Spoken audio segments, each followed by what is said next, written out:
a Dios no como un padre indulgente, ¿recuerdan? Que simplemente levanta la alfombra y echa el pecado sucio debajo de ella. Habíamos dicho que esa no es la concepción, muchos lo consideran así, como que vino la caída, vino el pecado, los hombres pecamos, y entonces como que Dios dice, bueno, eso no importa, el pecar o el errar es de humanos, no te preocupes, todos pues cometemos errores, y entonces de pronto Dios dice, listo, como la cosa es así, yo voy a perdonarlos y me voy a olvidar de eso. ¿Así funciona? No, es una interpretación equivocada. Ver al Señor como un padre, con una forma paternalista, pero un padre, digamos, perverso, que no toma disciplina a sus hijos, sino que simplemente les perdona los pecados, pero sin ningún tipo de pago. Dios no puede hacer eso, por lo que Él es. Es decir, Dios no puede pasar por alto el pecado y decir, bueno, listo, ustedes pecaron, no se preocupen, no pasa nada porque todos pecamos. Dios no puede hacer esto porque Él es ¿qué? Justo y santo, justo y santo. Así que si Él es justo y santo, ¿qué pasa con el pecado? Lo aborrece, y lo aborrece de tal manera que afecta grandemente a su justicia, y el pecado afecta grandemente a su santidad. Por eso es que el pecado es una cosa seria, es tan seria que destituyó, un acto de desobediencia destituyó a Adán y Eva del huerto del Edén. El pecado es bastante serio. Para nosotros, obviamente, estamos habituados al pecado. Entonces, como estamos tan habituados al pecado, de alguna manera no le vemos la magnitud del asunto. ¿Cuántas veces no hemos pensado, oiga, pero fue un fruto prohibido? Como ¿nunca llegaron a pensar eso? Es decir, Adán y Eva, huerto del Edén, un acto de eso, un fruto prohibido, y semejante escándalo, como que la cosa como tan grande, como tan destituida la raza humana, todo lo que vino, las consecuencias, la aniquilación, la muerte espiritual del hombre, la muerte física, alejados de Dios, todo por un fruto prohibido. Y ni siquiera fue, digamos, una cosa total de Él, en el sentido de que hubo una ayuda también externa, como Satanás, ¿no? Que Satanás vino y le provocó. Casi de alguna manera uno ve a Eva, o lo veía antes de comprender la realidad del hombre y la realidad del pecado, más que todo en la concepción católica, uno veía a Eva casi como una víctima, ¿no? En un sentido como que la engañaron, como que uno no iba más allá y uno decía, pero pobrecita, le dieron una promesa, Satanás la trató de engañar y le dijo una cosa que no era, ¿no? Y así veíamos a Eva, pues imagínense ustedes cómo veíamos a Adán, ¿no? Porque ya sí es la influencia de Eva, pues mucho peor, o sea, pobre hombre, fue víctima de su esposa. Pero casi nunca veíamos la realidad, primero, de la condición pecaminosa, y segundo, de lo que significa el pecado. No lo veíamos, o estoy equivocado. No le veíamos la magnitud de lo que significa el pecado, no veíamos cómo el pecado es tan fuerte, cómo el pecado hace que Dios le aborrezca. O sea, no lo veíamos de esa forma, no lo veíamos de una forma tan grave. Lo veíamos más que todo, como acabamos de leer, como fallas humanas de nuestro carácter, que pues bueno, son cosas que así suceden, ¿no? Entonces, esa es la realidad. Dios es santo, Dios es justo. Entonces, como Dios es santo y Dios es justo, no tiene nada que ver contra el pecado. Entonces, en su santidad detesta el pecado, y no es como este padre que hablábamos, pero tampoco es como un juez injusto que hace que las personas cometan errores y saca a los criminales libres. Tampoco es esa forma. Es absolutamente santo y absolutamente justo. Es decir, su justicia, es decir, el pecado declara o llama la justicia divina, y Él siendo justo, entonces Él desea que su justicia sea satisfecha. Habacuc capítulo 1, versículo 13. Habacuc 1:13.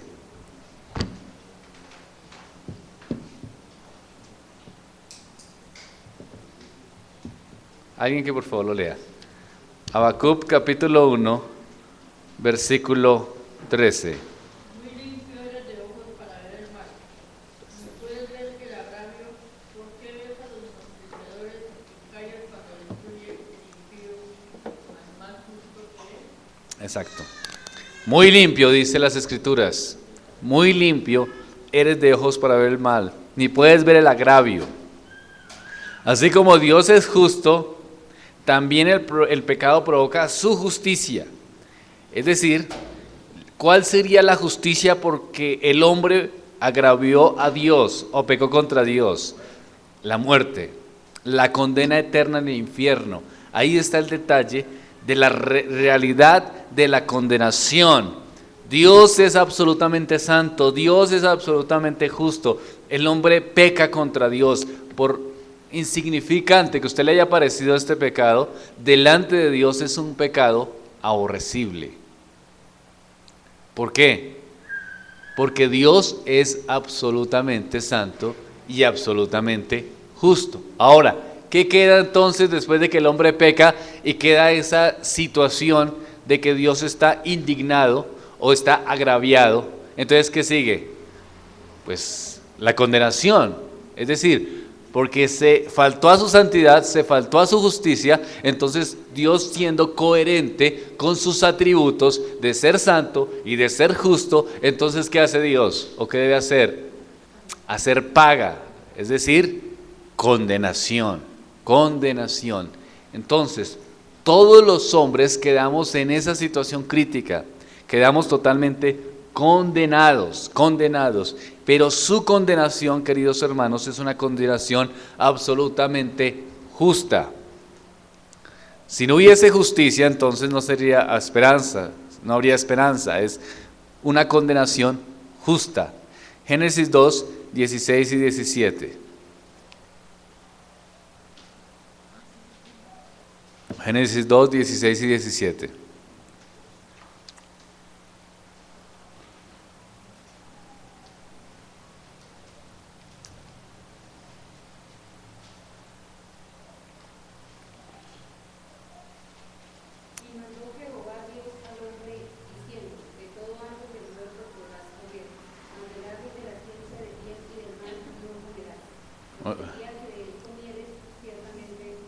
¿Y qué hizo el hombre? Comió. ¿Y qué hizo Dios? Pues cumplió su condena, es decir, murieron. Entonces ahí vemos entonces que Dios es justo. Y no simplemente le dice a la gente, oye, te perdono, no te preocupes, te perdono. No, hermano, la justicia de Dios debe ser satisfecha. ¿Qué es la justicia de Dios? Es la estricta adhesión a la ley, tanto en su cumplimiento como en la ejecución de sus penas y beneficios. La respuesta de la santidad de Dios al pecado es su ira frente al pecado y frente al pecador. Esa ira debe ser justamente pacificada y todas las penas y condenas de su justicia, de su justa ley, deben ser completamente satisfechas. El hombre faltó, viene la justicia y acompañada con la ira divina, entonces entra la condenación. Dios necesita entonces, para que los pecadores sean salvos, necesita Dios que su justicia sea satisfecha. ¿Cómo lo logró esto el Señor? A través de Jesucristo. Muy bien. Entonces habíamos visto que habían dos posiciones a través de la historia. Estamos hablando solamente de las posiciones evangélicas. Hay posiciones desde el punto de vista católico, hay posiciones desde lo que se llama la teología de la liberación, hay posiciones de la teología liberal, hay posiciones de diferentes enfoques en relación a lo que es la soteriología. Pero aquí vamos a hablar desde el punto de vista evangélico, cristiano. Hay dos posiciones en relación a esto. Una posición es lo que se denomina la expiación general, que ya la explicábamos, ¿no? La expiación de Cristo es suficiente para que cualquier hombre sea salvo, pero no asegura que ningún hombre sea salvo. Es decir, el Señor Jesucristo en esta primera posición hace posible que las personas sean salvas. Muere en la cruz, dice, listo, ya morí en la cruz, ya está la posibilidad de que ustedes sean salvos. Ahora, ¿qué pasa? ¿Qué sigue? Depende entonces de ustedes de si quieren ser salvos, pero no asegura la salvación de nadie, simplemente da la facilidad, da la posibilidad de que las personas sean salvas, pero no concreta la salvación de ninguno. Entonces, prácticamente es, no, como le decía a una compañera cuando yo estudiaba en una entidad para misioneros, yo le decía, entonces, ¿cómo sería la salvación? ¿Cristo y Dios y el hombre? Y me decía ella, 50% de Cristo en la cruz y 50% de uno. Entonces, una respuesta equivocada, pero en un sentido esto es la posición. Aunque algunos dicen, no, tampoco hasta allá. 99% del hombre, de Cristo, 1% del hombre. Pero aún si fuese el 1%, fracasábamos con ese 1%, no lo lograríamos, ¿no? Exacto, no podríamos ni el 1%, pero algunos dicen, no, 99% y el 1% del hombre. Entonces, hace posible esta doctrina de la salvación, la soteriología, digamos, hace posible en este punto. Dice, Cristo murió en la cruz y hace posible que las personas sean salvas. En segundo lugar, hablamos acerca de la expiación definida o redención particular. Entonces, esta doctrina asegura que la muerte de Cristo hace una expiación segura. ¿Para quiénes? Para los suyos. Pero no es la posibilidad, sino asegura que hay una salvación para un pueblo escogido. Es decir, Cristo murió por un pueblo escogido y ese pueblo escogido es salvo porque Dios le asegura esa salvación. Entonces, hablábamos de esas dos posiciones, ¿no? Y entramos al tema de esta mañana.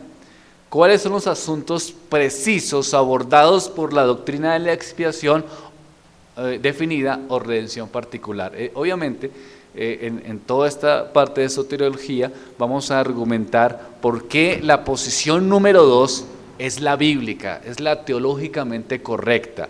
Eso es lo que vamos a tratar de hacer.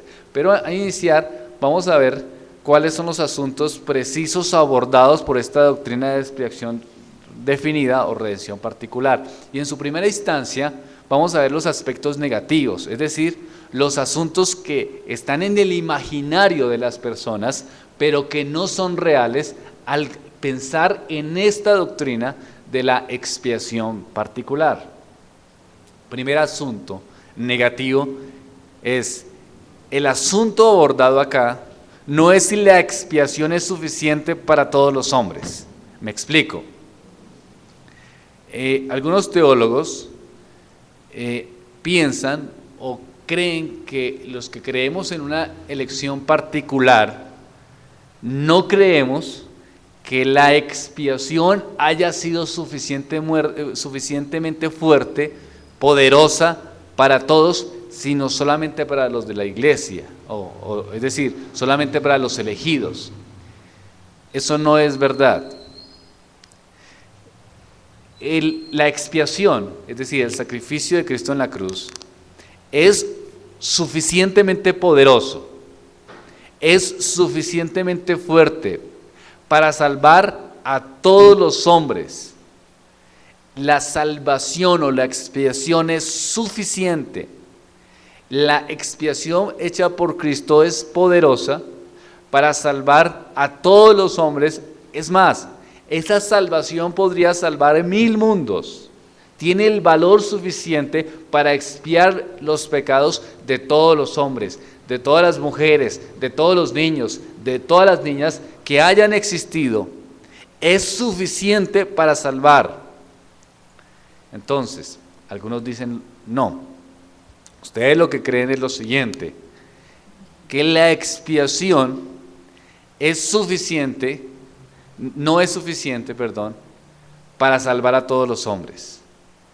Nosotros sí creemos que sea suficiente para salvar a todos los hombres. Es decir, ¿la expiación de Cristo es poderosa para salvar a todos?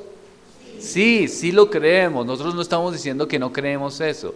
La gente que cree o no entiende o malentiende esta doctrina nos ataca diciendo, o sea que Cristo no puede salvar a todos. O sea, la expiación, la obra de Cristo en la muerte en la cruz no es tan poderosa y no es tan suficiente para salvar a todos los hombres. Sí, sí puede, sí es suficiente, sí es poderosa para salvar a todos los hombres que existieron, que existen y que existirán en la tierra y 1000 mundos. Porque estamos hablando del Hijo de Dios que se hizo hombre para salvación. Es decir, estamos hablando de la deidad. Jesús es Dios, como hemos visto en Primera de Juan. Estamos viendo de la deidad, estamos hablando de la deidad absoluta. Y esa deidad absoluta en ese sacrificio expiatorio es tan poderosa que puede salvar y expiar los pecados suficientemente de todos los hombres. O sea, nosotros no estamos negando la suficiencia del poder de la expiación. No estamos negando eso. ¿Es claro esa parte? No lo estamos negando. O sea, esta suficiencia, esa expiación es poderosa para salvar. Ese no es el punto que estamos diciendo. Listo. Segundo punto, negativo.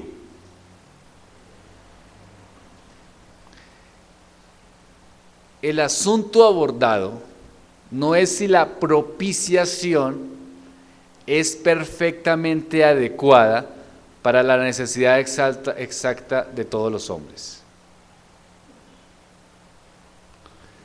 Es decir, aquellos que creen en la redención particular, los que creemos en la redención particular, no negamos sino afirmamos que la muerte expiatoria de Cristo y sus beneficios son perfectamente hechos para las necesidades exactas de todos los miembros de la humanidad. Es decir, la muerte de Cristo asegura el perdón y la aceptación de Dios y todos los beneficios de la salvación del pecado. Esto es exactamente lo que todos los hombres necesitan. Todos los hombres son pecadores, todos cayeron con Adán y por esto la muerte expiatoria de Cristo es perfectamente hecha para la necesidad exacta del pecador. ¿Por qué esta aclaración? Porque alguien puede pecar, puede decir, es decir, la salvación o la obra expiatoria es solamente para los elegidos, es decir, los demás no tienen la necesidad de ser salvos. Sí la tienen, todos la tenemos. No estamos diciendo que solamente los que son elegidos tienen la necesidad de la salvación, eso no estamos diciendo, ¿no? Vamos a desarrollar lo que estamos diciendo, pero estoy tratando de aclarar lo que no estamos diciendo para que se aleje de nuestros pensamientos esas ideas equivocadas y podamos enfocarnos en lo que es correcto. Entonces, inicialmente no estamos diciendo que la expiación no sea lo suficientemente dinámica y fuerte para salvar a todo el mundo. La expiación es suficiente para salvar a todo el mundo. Tampoco estamos diciendo que la propiciación solamente sea adecuada para los elegidos y que los demás no la necesitan. No, todos la necesitamos. Todos estamos en Adán, nacemos en Adán, nacemos en el pacto de obras, como cuando habíamos pactos, y tenemos una tendencia una tendencia pecaminosa. Aún cuando usted está durmiendo, usted está ofendiendo a Dios si está sin Cristo, porque aunque no está teniendo en práctica su pecado, su naturaleza ¿qué? Es pecaminosa y ofensiva a Dios. Todos necesitamos entonces ¿qué? Un redentor, un salvador. Todos necesitamos a Cristo, todos lo necesitamos, no solamente los elegidos, no solamente aquellos que han sido llamados, sino todos estamos bajo la condenación y estamos entonces en esa necesidad. Y, aquí viene el punto, la obra de Cristo para salvación en la cruz del Calvario ha sido una providencia para la necesidad del hombre, porque todos los hombres estamos caídos en Adán. Tercero,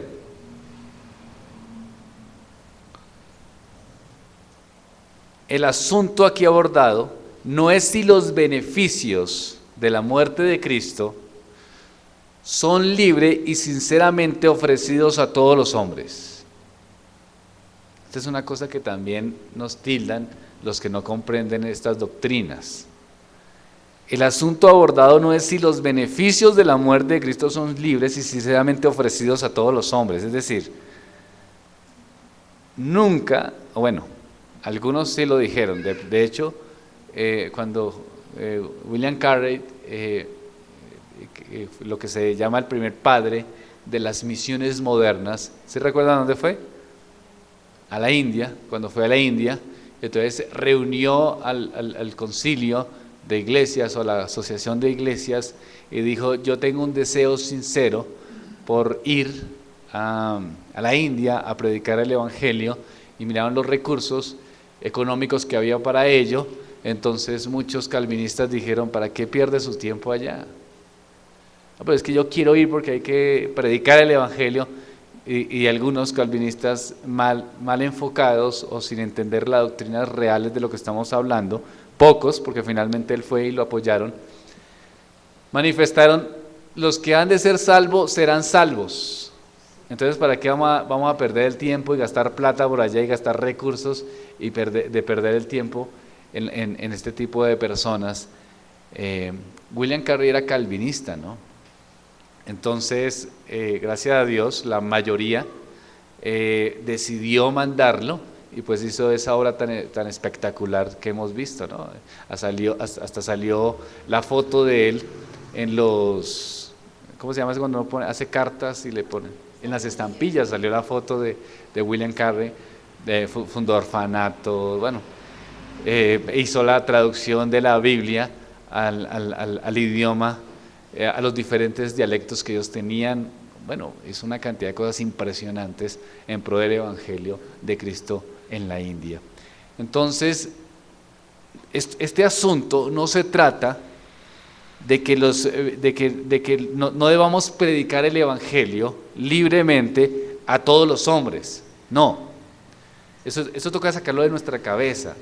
Ser calvinista, ser reformado o entender esta doctrina particular no es sinónimo de no evangelizar. Esas son ideas de los enemigos de la fe que se inventan para tratar de decirnos cosas, pero no son reales. Se enfocan en esas situaciones, y yo quiero abordar esto solamente en el comienzo para poder dedicarnos realmente a la parte soteriológica, meternos, pero dejar claro lo que no es verdad para no volver a repetir y estar repitiendo que no, nosotros sí predicamos, ¿no? En la historia, si ustedes pueden comprobarla, el calvinismo o las doctrinas de la Reforma han sido los más evangelistas, los que más han predicado históricamente. Los pioneros de las misiones modernas, como William Carey, era calvinista. Es decir, el calvinismo ha sido claro en relación al propósito del evangelio. La primera iglesia en Colombia, como les he dicho anteriormente, fue por un presbiteriano calvinista. Claro, la iglesia desgraciadamente con los años se perdió el norte, pero el reverendo Barrington Pratt era el primer misionero que vino a Colombia calvinista. En Chile, en Ecuador, las iglesias presbiterianas calvinistas, su iglesia, y al pie tenían su escuela. Iban a las veredas, a las partes de campo, especialmente, a predicar el evangelio. Personas con doctrina reformada entendían el principio o la importancia del evangelismo, ¿no? Aunque han existido personas, pocas, que han negado el libre ofrecimiento a todos los hombres, la mayoría de las personas que creen en la redención particular siempre han afirmado que Cristo y los beneficios de su muerte deben ser proclamados a todo el mundo y ofrecidos libremente a todos los hombres. Cristo y los beneficios de su muerte expiatoria han de ser ofrecidos libremente a todos aquellos que creen en el Evangelio. Recuerdo el caso particular de un profesor que estábamos en el colegio, él es bautista pero fundamentalista. Los fundamentalistas son a veces bastante fuertes en contra del calvinismo. Como ustedes han escuchado de pronto en BBN, hay un señor, ¿cómo se llama? ¿Cómo se llama? No, él no, es reformado. No, hermano. Que también habla de Raúl Ferrero. Entonces hizo todo un estudio y yo estuve escuchando y yo decía, uy, ¿de dónde se datió? Yo creo que se datió de bajando pedazos de cosas de internet, porque una cantidad de imprecisiones históricas. Entonces este hermano era de esta corriente, había escuchado, y estábamos, todos los viernes tengo capilla con los muchachos, y en algunos casos les doy vida práctica, pero en la mayoría de los casos evangelismo. Y entonces al final les dije, vengan a Cristo, reconozcan su pecado, reconozcan lo que hacemos siempre acá, ¿no? Llamándolos al arrepentimiento, llamándolos a la fe. Les dije, bueno, quiero orar para que el Señor salve, y si ustedes tienen alguna petición para que oremos por algún familiar, y algunos muchachos se levantaban la mano y decían, oren por mi papá, que yo quisiera que fuese salvo. Oramos, y al terminar la reunión el profesor se me acercó y me dijo, yo no sabía que ustedes oraban para que la gente fuera salva.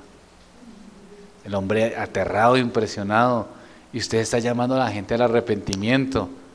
Dile, claro, pero al fin, ¿qué? Luego ustedes no son aquí reformados calvinistas. Sí, ¿qué tiene que ver con eso? Pues que yo pensé que no se evangelizaba y que no se oraba por ¿De dónde sacan eso? Pues de informaciones equivocadas. Nosotros predicamos el evangelio. Tenemos un espacio, ustedes que vengan al culto de oración, tenemos un espacio. En la mayoría en el culto de oración la mayoría de las personas dicen, oremos por ¿quiénes? Por familiares, por mi hermano, por mi esposo, por mi esposa. En la mañana acá, oren por fulano, oren por sutano. ¿Para qué? Para que vengan ¿a qué? Al arrepentimiento. También oramos por las personas a las que le hemos compartido el evangelio. Invitamos frecuentemente para que las personas reconozcan, para que las personas vayan y prediquen el evangelio de Cristo. Este esfuerzo, por ejemplo, de la emisora, donde hay personas que se han metido, que no tienen claridad, les hemos compartido el evangelio del Señor, y muchos programas tienen un enfoque también evangelístico. Es decir, la reforma va muy bien con el evangelismo. No es que sea enemiga del evangelismo, va muy bien, y eso es una cosa que tenemos que aclarar. Las iglesias han evangelizado. Miren este momento histórico, por ejemplo en Latinoamérica, especialmente en Colombia, cuántas iglesias reformadas hay. ¿Por qué? Porque se ha hecho un trabajo de evangelización en otros países, los medios de comunicación. Evangelizo. La iglesia, una de las iglesias más grandes, la iglesia de John MacArthur, es bautistas particulares, es decir, creen en una salvación particular y evangelizan. Es una iglesia grande, ¿sí? Entonces, ¿de dónde sacan eso? Pues de los supuestos, del que es que yo supongo. Yo le decía a esta persona, ¿de dónde usted sacó que nosotros no evangelizamos? Y le explicaba, los grandes misioneros en la historia han sido calvinistas, reformados, y han ido a las naciones a evangelizar, ¿no? La iglesia que mandó Eugenio Lain hace ya casi 56, 57 años, una iglesia bautista, confesional, reformada, manda misioneros y hasta hoy día sigue mandando misioneros para las naciones. Entonces, ser reformado también es ser evangelista. Entonces la gente se imagina que nosotros nos quedamos pensando, no, pues es el que se salvará, se salvará. No hablemos a nadie porque el que se salvará, se salvará. El que tiene eso en su mente no entiende lo que es o lo que vamos a estudiar durante los próximos domingos. No entiende qué es la soteriología o no entiende qué es la salvación y la obra expiatoria de Cristo. Eso no lo piensa sino los enemigos de la fe, pero realmente es una concepción equivocada.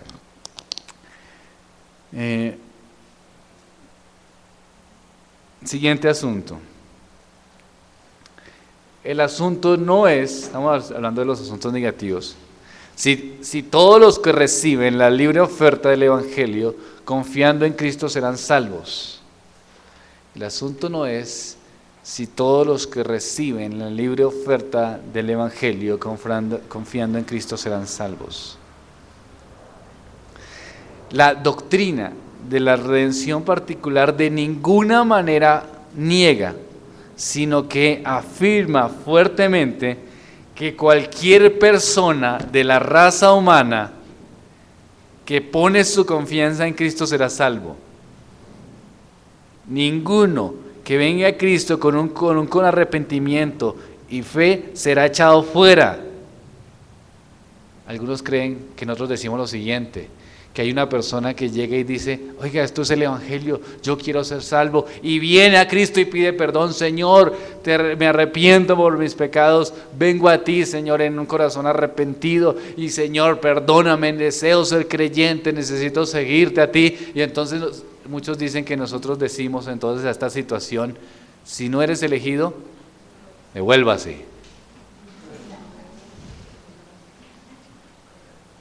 Cualquiera que viene a Cristo, Cristo lo recibe.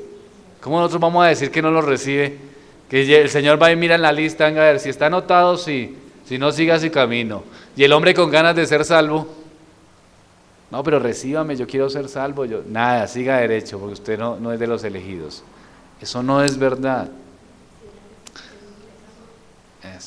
Bueno, todo eso lo vamos a hablar, sino que es importante tener claro lo que nosotros las partes negativas y de lo que nosotros no estamos diciendo, ¿no? Entonces, cualquiera que venga a Cristo en arrepentimiento y fe, ninguno será echado fuera. Ninguno encontrará que venga Cristo en arrepentimiento, ninguno encontrará la muerte de Cristo insuficiente para ellos. No es que venga Cristo y diga, Cristo diga, esta muerte no es suficiente para ti, solamente es para no es para ti. No, eso no es verdad. Ninguno que venga a Cristo con un arrepentimiento y una fe será echado fuera. El Señor ha prometido que cualquiera que venga a mí, no le echaré fuera. Todo aquel que le cree no se pierda más tenga vida eterna. Entonces, en estos puntos hay diferencia entre aquellos que predican una expiación general y los que predican una expiación particular en relación al hecho de que todos aquellos que creen en Cristo serán salvos y por el contrario, los que no creen en Cristo no serán salvos. Es así de sencillo. Es decir, todos creemos en las dos posiciones que la única forma de ser salvos es a través de Cristo.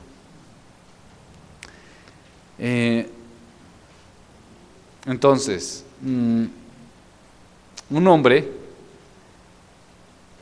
esta es otra cosa que también tenemos que dejar claro, aunque de pronto algunos no lo piensen así, pero no es nuestra posición. Pueden haber personas que creen en la expiación general y son salvas, es decir, lo contrario a lo que decía Raúl Ferrero es, nosotros sí creemos, no como algunos, nosotros sí creemos que así no sean reformados son hermanos. ¿Me hago entender? Exacto, nosotros sí creemos exacto, nosotros no creemos que somos los Illuminati los únicos que vamos para el cielo. Nosotros creemos que ellos pueden ser salvos. Creemos que hay buenos hermanos, obviamente dejando a un lado, tenemos que dar esto claro, las sectas carismáticas, los líderes y todos estos movimientos heréticos que son abiertamente falsos, ¿no? Como la misión carismática y todos estos movimientos que son claramente errados, ¿no? Pero nosotros sí creemos que hayan bautistas particulares.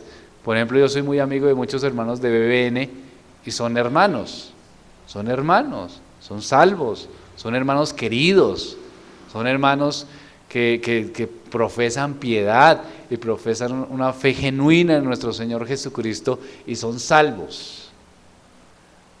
No es que nosotros, por ser reformados, creamos que solamente nosotros somos los salvos y que cualquiera que no piense. ¿Por qué? Porque la salvación no depende de la cantidad del conocimiento teológico, sino que la salvación es si la fe está puesta en Jesucristo. Porque si no, ¿cómo sería los campesinos, no? Por ejemplo, los campesinos que no, cuando yo estaba en el campo no tenían que arminio, o sea, no me interesa nada de esto, solamente quiero tener una fe en el Señor y ya. Sígame.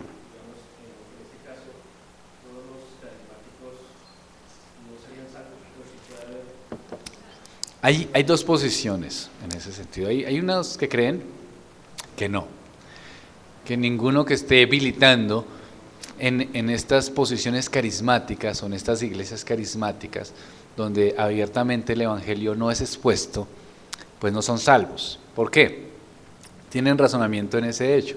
¿Por qué? Porque no hay una predicación del evangelio. Es decir, usted va a la iglesia y le hablan de la prosperidad, de cómo guardar sus finanzas, de los beneficios, aspectos moralistas. Otros les hablan de aspectos de triunfalismo, ¿no? Entonces, tú vas a ser grande y el éxito y vas a conseguir esto y vas a conseguir lo otro. Entonces, en ese orden de ideas, pues aunque van a la iglesia y el pretexto es Cristo, pues finalmente no se está predicando el evangelio.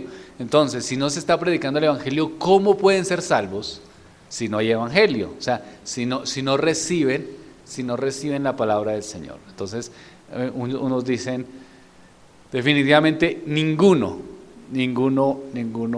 es salvo. ¿Por qué? Porque no hay evangelio ahí. Otros, yo me considero más de los segundos, que creemos que aunque es cierto, que no se predica el evangelio, que se tiene un énfasis en prosperidad, un énfasis en todo lo que hemos visto, un énfasis en salud, creo que aunque el pretexto es Cristo, algunas personas, como en el caso de Martín Lutero, leen la Biblia, porque por lo menos descontextualizada, pero llevan la Biblia, ¿no? Entonces, aunque uno escucha las predicaciones y sus predicaciones son totalmente fuera de contexto, cogen un versículo y hablan media hora de un versículo, pero sin nada del versículo en sí mismo, pero yo creo que debe alguno que abre la Biblia y se pone a pensar, oye, aquí el mensaje, oye, esto, bueno, sino que no es fácil tener más opciones, porque uno está comenzando, ¿no? Entonces no hay como facilidad de tener más opciones, y entonces Dios puede llevar a algunos a que leyendo la Biblia puedan comprender el evangelio. Entonces yo pienso que pueden haber salvos. ¿Que son poquitos? Sí.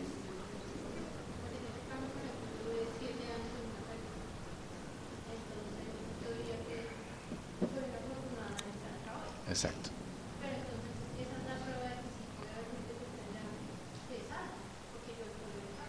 Sí, digamos que algunos se convierten. Cuando llegan y dicen, oiga, yo la verdad no soy salvo y ahora sí comprendo. Pero otros sí pueden haber tenido una fe y empezar a ver las cosas y decir, oiga, no, esto no es correcto. Y con el tiempo, ¿no? Es que nos toca tener paciencia, porque eso es con el tiempo. Uno a veces quisiera que la gente reaccionara muy rápido, ¿verdad? Pero nosotros fue con el tiempo, con paciencia. Entonces, oiga, no, mire, esto está equivocado, esto no es verdad. Pero Dios fue hablándoles a sus corazones, fueron entendiendo los principios bíblicos y Dios fue obrando, como pasó con Lutero dentro de la Iglesia Católica, ¿no?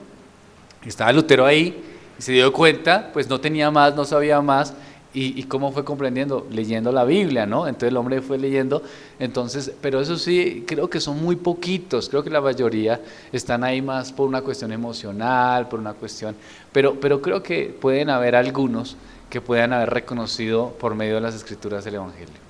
Ve que el hermano Pedro hace rato está ahí.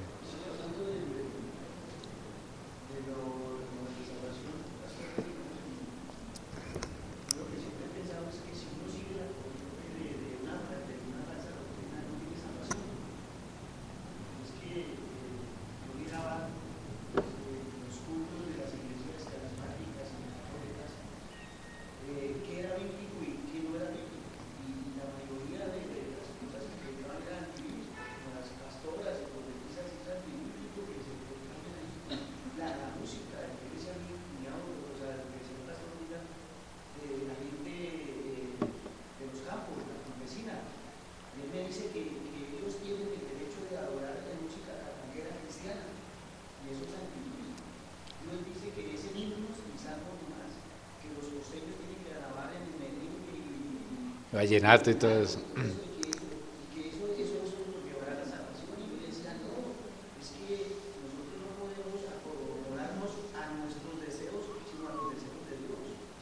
Por eso que dice el hermano Pedro es que existe la primera posición. Exacto. Ahí sí, por eso es que digamos que en esas dos cosas pues uno ora al Señor, pero pues el hermano tiene razón y es la realidad. Uno va a una iglesia y yo dice, oiga, pero aquí no, en todo bien, aquí 40 minutos música y serás bendito y serás un no sé qué, por ningún lado el Evangelio, entonces qué esperanza hay, ¿no? Exacto, porque viene por el oír. La hermana Luzmila iba a decir algo.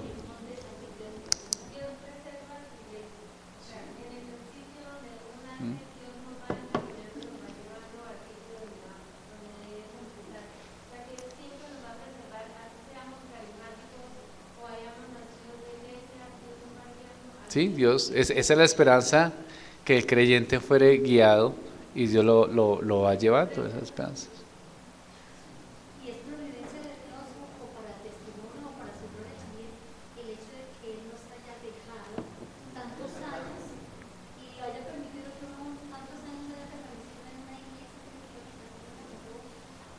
que No, claro que la pregunta es diferente, ¿no, Anita? Ahí no es lo mismo, ¿no?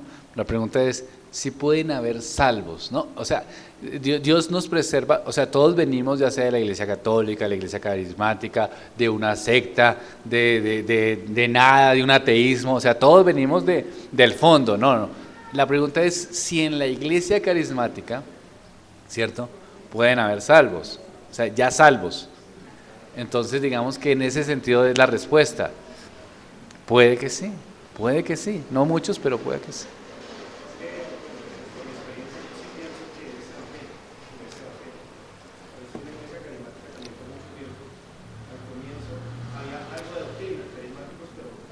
Algo.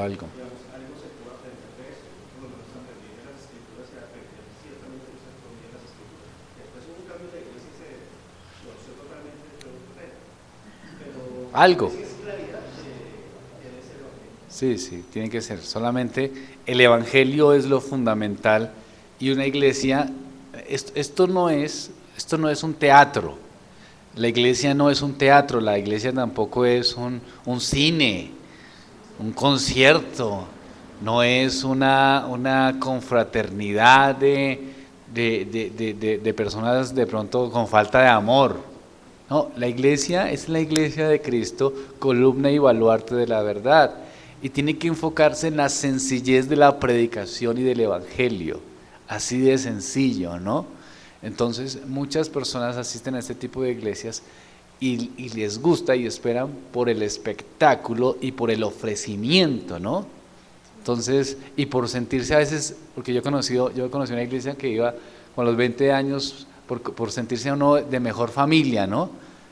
Entonces yo ando con gente de pronto de estrato 1 y 2 y allá hay un grupito de personas de estrato 6 que son los que en una iglesia que yo fui un par de veces, que era la iglesia para los empresarios.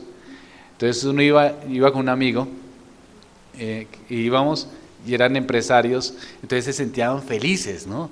Se sentían como que eran los sí, como las de mejor nivel, ¿no? Los empresarios. Uy, está la iglesia de los empresarios y vamos a hablar de esto, y este es el sector de los empresarios, y el Señor tiene la bendición para los empresarios. Entonces, esas son motivaciones pues finalmente erradas que hacen que la iglesia se llene, pero se llene de un poco de cabras, de personas que no tienen ningún reconocimiento de Cristo y su obra, sino que están buscando alguna satisfacción personal, o ya sea mejorar sus ingresos económicos por medio de promesas, ya sea sentirse que están en una iglesia donde hay gente bien. Ahí nomás, estaba caminando por acá, hay una iglesia y está promoviendo una cosa de jóvenes, y en la pancarta decía, ¿tú eres un joven de éxito? Y abajo decía, sí, y más abajo decía, el Señor te necesita. No necesita de usted, ¿qué va a necesitar el Señor de usted?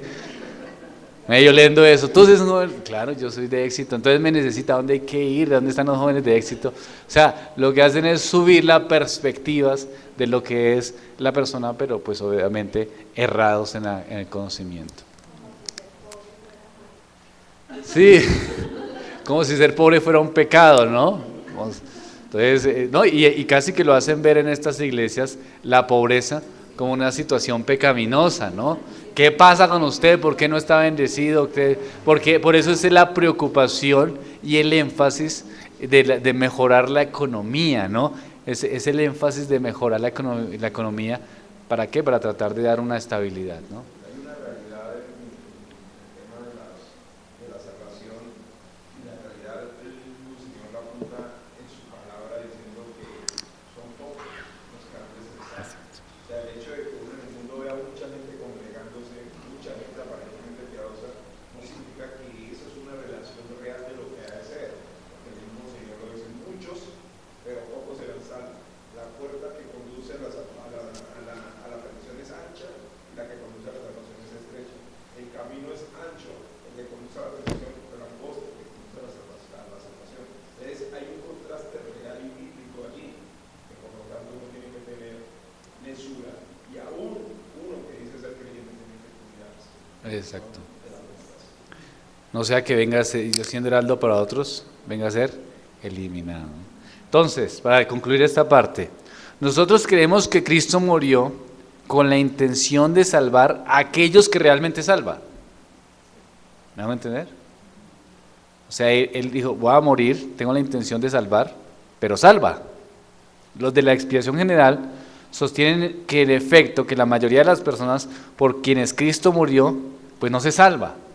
Es decir, si Cristo vino a morir para salvación para todos los hombres, ¿todos se salvan? Entonces es ineficaz, no tiene eficiencia. ¿Por quién vino Cristo a morir? Pues por todos los hombres. Listo, ¿todos se salvan? No, entonces no es eficiente. Entonces no es eficiente el poder de la salvación para salvar. No tiene la fuerza, no tiene la capacidad. Nosotros creemos, ¿por quiénes vino Cristo a salvar? Pues por los suyos. ¿Y los salva a todos? Sí, a toditos, cada uno de ellos. O sea que es que eficiente, eficaz esa salvación. Desde la otra postura no es eficaz. Entonces, eso es un concepto universalista, ¿no? Entonces, aquellos que predicamos la expiación definida, afirmamos que la expiación es suficiente para todos los hombres, que la expiación es perfectamente adecuada para la necesidad exacta de cada hombre, que los beneficios de la muerte de Cristo en la cruz son ofrecidos libre, sinceramente ofrecidos ¿a quiénes? A todos los hombres. Y también afirmamos que los que reciben con fe el Evangelio, confiando en Cristo, serán salvos. Es decir, no existe ni un solo elegido que sea salvo sin Cristo. Porque ellos también nos dicen. Entonces, si alguien es salvo, Dios eligió a alguien, pero ese alguien no conocía a Cristo, entonces de todas maneras es elegido. No, Dios eligió al pueblo, pero también eligió la forma para salvar a ese pueblo, el medio. ¿Y cuál es el medio? Cristo, el Evangelio. ¿Puede alguien salvarse sin el Evangelio? no puede, no existe esa posibilidad. Bueno, hasta ahí terminamos esta primera parte de conceptos aclaratorios para poder seguir en el tema. Oremos al Señor. Padre de los cielos, te doy gracias por tu misericordia, por tu bondad, Señor, que nos enseña en los principios bíblicos de la doctrina salvífica. Guíenos a comprender el Evangelio de la manera correcta. Gracias, Señor, por tu salvación. Gracias, Señor, porque entendemos que tú tienes el poder, la fuerza, la sabiduría para salvar, Señor. Reconocemos que sin ti no hay esperanza en nuestras vidas. Sin tu obra expiatoria estaríamos condenados, sin esperanza y en el infierno. Pero por tu gracia, Señor, y por ese poder en tu obra redentora y expiatoria, es que tenemos una nueva vida y una justicia pagada y estamos delante de ti reunidos como santos. Gracias, Señor, por esa justicia. En el nombre de Cristo. Amén. Listo, hermanos, vamos a tomar